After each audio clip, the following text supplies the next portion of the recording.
mentioned in there briefly about how your high school coach told you to stick with the plan when it came to splitting the plate up in thirds.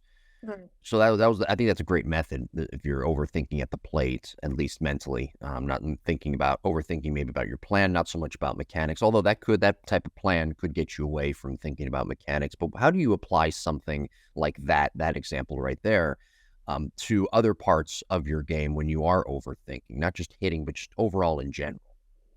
Yeah, I think, it's gotta start in practice because there's gonna be different methods to getting an overthinker to come out of that, and really what this overthinker is doing, and I'm gonna try to remember a quote that I think really applies to this. It's, someone saying, "You're afraid to surrender because you don't wanna lose control, but you never really had control. All you ever had was anxiety." And so I think overthinkers are in this boat where they're like, "Hey, I feel like if I'm overthinking, I'm controlling the situation," when in actuality, there's this lack of trust in the process, the lack of trust and confidence that is leading to that overthinking. So, as coaches, we need to recognize that's why this is happening and then try to figure out different avenues for them to trust instead.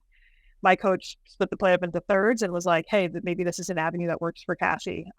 My When you work with athletes, you're going to see there's going to be different avenues that you can kind of get them away from overthinking to trust something else instead.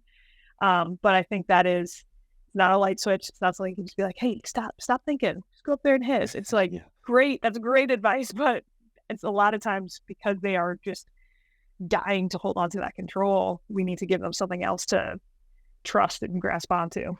Yeah, that's more abstract advice than concrete advice. Yeah. And it's Boil it not down. wrong. It's not ill intended. It just might not be effective, especially for a hitter who's maybe over analytical about certain things. And you know what? And when I say bring it up in practice too, I really didn't give too many concrete examples, but when you're in practice, and I really try to, if I get a hitter who has a tendency to lean towards overthinking, I'm going to try to entice her that way or entice him that way just a little bit because I want to see, are they aware of what direction they're heading towards? Are they able to get themselves out? And am I able to say something or do something that helps them come out of it? And if we can, we hyper focus on that. Like, okay, maybe the thirds didn't work. I've actually physically taken a plate and cut it into Sure. thirds and Yeah. tried that with hitters. I've also taken different size plates.